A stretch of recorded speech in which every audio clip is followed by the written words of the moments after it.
안녕하세요 여러분, 옥돌래프 또리쌤입니다.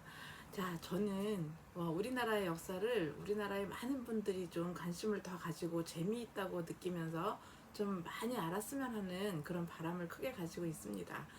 자, 우리나라 역사는요, 정부 차원에서 공식적으로 기록한 정사라고 하는 기록물들이 있습니다. 정사. 바로 이제 교과서에서 우리나라의 역사가 어떻다라고 배우는 그런 것들을 정사를 기반으로 해서 가르치고 있죠. 자, 그런 반면에 개인들이 기록을 남기는 경우도 많습니다. 자, 그런 경우들을 야사라고 부릅니다. 야사. 자, 야사라고 해서 기록에 있는 내용이 뭐 터무니없는 이야기라던가 아니면 사실이 아니라던가 이렇지는 않아요. 모든 것을 다 믿을 수는 없지만은 그렇다고 해서 역사가 아니라고 말을 할 수도 없어요. 그래서 저는 정사와 야사를 넘나들면서 사실은 야사 쪽에서 더 재밌는 이야기들이 많습니다. 그래서 넘나들면서 우리나라 역사를 기왕이면 이제 그리고 제가 지금 이제 여러분들과 만나서 하는 이야기들이 주로 조선시대 이야기들이에요. 기왕이면 흐름대로 시대순으로 이렇게 흐름대로 이야기를 좀 하려고 합니다. 자, 그러다 보니까 쭉 내려와서 지금 세종대왕까지 왔어요. 자, 태조 이성계부터. 자, 오늘부터는 이제 세종대왕과 관련된 이야기들을 말씀을 드리려고 하는데요. 이 세종대왕은 잘 아시다시피 업적이 참 많아요. 그렇죠? 자, 가장 먼저 떠오르는 업적. 그죠? 네, 한글을 창제를 하셨죠. 그래서 우리 나란 말씀이 뭐 중국과 달라서 뭐 문자가 서로 통하지 아니해서 이런 말씀을 하시면서 한글을 발표를 하셨죠. 창제 만드신 거예요. 그런데 이 한글이 정말 그 가치가 너무너무 위대해서 전 세계적으로 아주 인정받는 그런 글입니다. 우리만의 글이에요. 자, 그리고 이거 이외에도 과학기술이라던가 아니면은 우리나라의 하늘에 딱 맞는 달력, 칠정산이라고 하는 달력을 만든다던가 아니면 궁중에서 이렇게 쓰이는 음악들을 중국 거를 가져다 쓰고 있었는데 그것들을 우리나라 방식으로 바꾼다던가 그러니까 우리나라 음악으로 정리를 한다던가 또는 국방을 강화시켜가지고 영토를 좀 넓혀서 정비를 한다던가 정말 수없이 많은 업적이 있습니다. 그래서 세종대왕도 돌아가신 다음에 그 이제 아들이 되는 문종대왕 때 실록으로 이제 기록을 남겨둡니다. 그래서 이렇게 왕들의 그 업적을 아니면 왕들의 행적을 기록을 남기는 것을 조선 왕조실록이라고 하죠. 굉장히 방대합니다. 근데 왕들마다 기록의 내용들이 다 차이가 있을 거 아니에요. 그러니까 내용도 차이가 있거니와 그 권수, 내용, 그러니까 길이도 차이가 있겠죠. 세종대왕은 업적이 많은 만큼 기록도 가장 많은 왕이에요.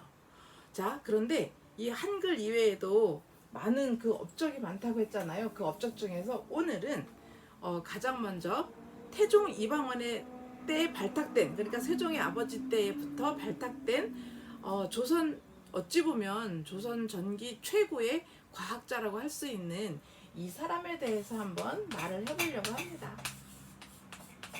많이 들어보셨죠, 그죠?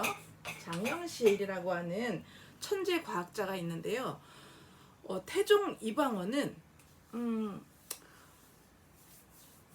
그 과학이라는 것은 사실은 농사와 아주 밀접한 관련이 있기 때문에 발전시키고 발달시켜야만 백성들의 삶도 나아지고 그러다 보면 국가의 재정도 좀 튼튼해지고 그러면 국력도 강해지고 자 이렇게 판단을 하시고 생각을 하셨기 때문에 조선의 과학기술을 좀 키우려고 합니다. 그래서 이렇게 이제 세종을 왕으로 이제 왕 자리로 물려준 다음에 상왕으로 딱 물러 앉아서 그래요. 세종대왕한테 전국에 인재들이 참 많을 텐데 신분의 벽에 막혀가지고 그 아까운 재능을 썩히는 사람도 많을 것이다. 그러니까 신분을 가리지 말고 인재를 한번 뽑아보자. 이렇게 세종대왕한테 이제 전달을 합니다. 자, 그리고 나서 본인 스스로도 전국에 있는 수령들에게 이제 명령을 내려요. 정말 사람들한테 많은 도움을 줄 수 있는 그런 기술을 가진 자들을 좀 보고를 올려봐라. 추천을 해봐라. 그거죠. 그런데 경상남도 쪽에서 부산 그쪽에서 사또가 장계를 올려요. 장영식이라는 이런 관노 그러니까 관청에서 일하는 노비가 있는데 이 사람이 굉장히 재주가 탁월합니다. 그래요. 자, 노비라고 하면 조선시대 때는 사람 취급으로 인정을 받지 못했어요. 사람 취급을 못 받았어요. 그냥 개인 소유, 재산, 자식한테 물려줄 수 있고 유산으로요. 자, 그리고 사고 팔기도 가능하고요. 심지어 선물로도 줄 수 있고요. 말보다 가격이 쌌어요. 노비가. 그렇기 때문에 사람으로서 인정을 못 받기 때문에 세금도 내지 않고요. 그냥 주인에게 복종하는 그런 이제 노비들이 많았죠. 근데 그 노비들이 개인이 이제 데리고 있는 노비들은 사노비라고 하고요. 관청에서 일하는 노비들은 관노비라고 합니다. 장현실이 관노비예요. 자, 그런데 이 사또의 눈에 딱 띈 것이 뭐냐면 어느 해에 가뭄이 정말 심하게 들었는데 가뭄이면 땅이 다 막 말라가잖아요. 작물들도 말라서 죽잖아요. 그러면 흉년이에요. 그러면 백성들도 살기 고달프지만 이제 국가 입장에서도 보면 세금이 그만큼 덜 거치기 때문에 굉장히 어려운 일이죠. 그래서 이 가뭄을 타개하고 흉년을 좀 어떻게 하면 손해를 좀 덜 보게 하는 게 그게 가장 큰 수령의 책무 중에 또 하나예요. 농사를 잘 짓게 흉년 들게 하는 것도요. 자, 그런데 그때 걱정이 좀 태산 같았는데 이 장영실이 요즘으로 말하면 양수기 역할을 하는 기계를 만들었대요. 그러니까 저기 멀리 낮은 곳에 있는 물을 사람들이 퍼나르지 않고 기계의 힘을 이용해가지고 그걸 퍼올려가지고 그 동네만큼은 가뭄에서 좀 피해를 덜 보도록 했다. 이런 이제 그런 업적이 있기 때문에 네 재주가 정말 뛰어나다. 그래서 이제 추천해서 올린 거죠. 그래서 장영실이 멀리에서 걸어 올라와가지고 왕을 뵙습니다. 그래서 태종 이방원이 딱 면접을 보니까 정말 이 아이가 뛰어난 것 같아요. 그래서 세종에게 추천을 했어요. 이 아이 좀 한번 네가 잘 써봐라. 그래서 세종대왕이 이 장영실과 더불어서 이제 뭔가 일을 하려고 하는데 항상 걸리는 게 뭐냐면 신분의 벽이에요. 천민이잖아요. 노비. 그러니까 그 신하들이 관리들이 이런 사람하고 어떻게 내가 한 관청에서 일할 수 있느냐. 이거는 정말 있을 수가 없는 일이다. 막 그러죠. 그래서 세종이 어떻게 하냐면 이 사람이 뭔가 하는 일을 가지고 잘한 걸 가지고 칭찬을 하자. 근데 그 칭찬의 방법이 노비의 신분을 벗어나게 양인 신분으로 올려주는 거였어요. 자, 그러다 보니까 신하들은 정말 크게 반대를 해요. 어떻게 짐승과도 같은 그런 천민을 우리와 같은 양인으로 만들 수가 있느냐. 그래서 정말 목숨 걸고 반대를 해요. 그런데 세종은 뚝심 있게 이 사람은 정말 꼭 필요한 사람이다. 백성들에게 또는 국가에게. 그래서 양인으로 바꿔줬어요. 그리고 나서 국비로 중국으로 유학도 보냅니다. 와, 세상에. 임금님이 돈을 줘서 그 큰 나라 중국에 가서 과학기술을 네 맘껏 배우고 와라. 그렇게 해서 보낸 거예요. 그래서 몇 년 만에 돌아온 장영실은 정말 무수히 많은 그런 과학기구들을 만들어내는데 그 중에서 여러분들이 제일 잘 아는 그런 과학기구가 있습니다. 자, 우리 10,000원짜리 지폐를 보시면 뒤로 이렇게 딱 뒤로 보시면은 이렇게 뭔가 이렇게 둥글게 생긴 그런 이제 기계가 있어요. 지폐에. 그 기계 이름이 혼천의라고 합니다. 요 의자가 붙으면은 시계 역할을 해요. 그런데 옛날에는 시계가 시간도 볼 수 있지만 별자리의 움직임을 알아낼 수 있게끔 하는 것이 의라고 하는 이름이 붙는 기계예요. 자, 별자리의 움직임이 왜 그렇게 중요하냐면 왜 계절별로 달라지잖아요, 별자리가. 자, 그럴 때 거기에 맞춰서 농사를 지어라. 그러니까 언제 씨앗을 뿌려야 하고 언제 별을 모종을 옮겨 심는 그런 모내기를 해야 하고 언제 김을 매서 언제 거름을 잘 주고 언제 수확을 할지 이런 것들을 물론 작물이 커가는 과정에서 그걸 보면서 판단하기도 하지만 심고 수확하는 것은 때라는 게 있어요. 그 때를 지키지 않으면 수확량은 굉장히 큰 차이가 납니다. 그래서 그런 것들을 별자리 움직임에 따라서 맞춰서 지어라 이제 그거거든요. 그래서 지금 현재 우리나라에도 24절기라고 하는 것이 남아 있어요. 그 절기가 바로 농사 짓는 계절에 거기에 맞춰서 이렇게 절기별로 할 일이 나뉘어져 있었던 겁니다. 자, 거기에 맞춰서 이 혼천이라는 시계가 큰 역할을 하죠. 물론 중국 몰래 해야 돼요. 중국이 이런 사실을 알게 되면 너희들 우리한테서 받아가던 기술을 너희 스스로 독자적으로 만들어? 그렇다면 우리 중국을 이제 더 이상 뭐 그 잘 공대하는 나라가 아니라 뭔가 넘어서려고 하는 의도가 있지 않아? 이렇게 의심하기 때문에 굉장히 조심스러워요. 그래서 훈천리를 만들어서 이제 궁궐 한가운데다가 이렇게 이제 돌로 이렇게 계단을 쌓아서 높은 다리를 만들어 놓고 거기 위에다 세워놨는데, 중국에서 사신이 온다 그러면 그거 숨기느라고 정신이 없어요. 들키지 않으려고. 하지만 굉장히 큰 그 도움을 줬던 기계가 바로 훈천의죠. 자, 훈천의부터 여러 과학기구들을 만들어요. 뭐 해를 바라볼 수 있는 앙부일구부터, 자, 교과서에서 많이 보셨죠, 그렇죠? 그리고 물로 이용해서 시간을 알 수 있는 자경루 같은, 이 자경루가 정말 대박이에요.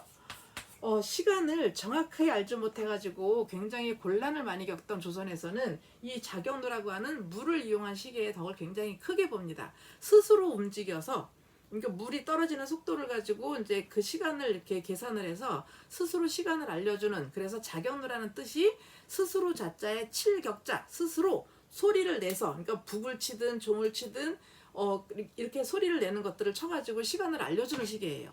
그러니까 얼마나 대천재겠어요, 그렇죠? 실제로 세종은 하늘에 제사를 지내는 뭐 기우제 같은 거, 기청제 같은 거 이런 게 있어요. 근데 비가 안 오는 게 정말 심각하죠, 그죠? 그래서 기우제를 지내려고 이제 할 때도 시간을 잘 지켜서 해야 되잖아요. 그러니까 때를 잘 맞춰야 되는 거죠. 그럴 때도 필요하고요. 한 번은 이런 일이 있었어요. 그 일식이 있으면 굉장히 불길한 징조라고 생각을 했어요, 그 당시에. 그래서 일식이 이제 올 것 같으면은 이제 천문학자들이 그걸 예측을 하잖아요. 그래서 무월 뭐일 몇 시쯤에 해가 이제 가려질 겁니다. 이제 이러면 굉장히 불길하기 때문에 이거는 왕이 하늘에 제사를 지내는 그런 행사를 해야 돼요. 근데 그때 딱 맞춰서 지내야 됩니다, 그렇죠? 자, 그래서 세종대왕도 준비를 탁 하고 옷을 다 갈아입고 하는데 해가 가려지질 않아요. 그러니까 시간을 잘못 맞춘 거죠. 근데 계산을 잘못했다라기보다는 그 당시에는 중국의 시계를 가지고 중국의 모든 과학기술을 이제 도입해서 쓰기 때문에 중국 하늘과 우리 그 조선의 하늘이 다르잖아요. 그래서 시간이 오류가 있었던 거죠. 그래서 그때 그 천문을 관측하는 그런 관리들이 굉장히 큰 벌을 받고 세종대왕은 한탄에 한탄을 맞지 않습니다. 자, 그러면서 시계의 필요성이 더 대두가 된 거죠. 그리고 또 성문을 열고 닫을 때도 성문을 이제 별자리의 움직임을 보고 성문을 밤에 닫고, 뭐 해가 떠오르는 것을 보고 성문을 열고 막 이렇게 이제 해와 별과 달의 움직임을 보고 이렇게 하는데, 그때 관리들은 사실은 깜빡 졸기도 하고 뭔가 이렇게 시간을 놓칠 수 있잖아요. 그럴 때에도 이 스스로 울리는 이 시계가 굉장히 큰 역할을 했던 거죠. 이것뿐만이 아니라 장영실은 뭐 시계도 이렇게 의자 들어가는 시계를 정말 다양하게 만듭니다. 굉장히 많이 만들었어요. 종류도 다양하게. 그리고 청계천에 수표라고 하는 것을 세우게 되는데요. 물높이를 이렇게 이제 글씨를 써서 이렇게 잴 수 있는 그런 이제 그 도구를 만들었어요. 길게 장대처럼 돌로. 자, 그것은 청계천이라고 하는 하천이 바닥이 얕아지면서 수시로 범람을 해요. 비가 조금만 와도 막 이렇게 막 그 범람을 하는 거예요. 그래서 물높이를 미리 이렇게 눈치를 채게 되면 홍수를 방지할 수 있고, 또 반대로 가뭄이 오는 것을 또 미리 알 수 있고, 이러기 때문에 굉장히 큰 역할을 하는 그런 이 수표를 이제 청계천에 세우게 됩니다. 그래서 이 수표를 세우면서 이 장영실은 종삼품 벼슬까지 올라가요. 어머 세상에, 노비라고 하는 그런 천민의 신분에서 종삼품이라고 하는 굉장히 높은 서열까지 올라갔으니 그럴 때마다 세종대왕은 아주 신하들의 큰 반대에 부딪히는데, 이 세종대왕의 뚝심이 어떤지 한번 보실래요? 이제 장현실의 이제 그 계급을 올려주는 것을 보고 신하들하고 이제 의논을 합니다. 물론 반대하겠죠. 아주 크게 단체로 반대하겠죠. 그러면 세종대왕은 자, 이번에는 이 장현실을 한 정 6품 정도로 올려줍시다. 그러면은 막 반대하잖아요. 그러면 그래요? 그러면 한 정 5품 정도로 올리지 뭐. 무슨 말입니까? 막 그러면 그래요. 그러면 뭐 정사품으로 올릴까?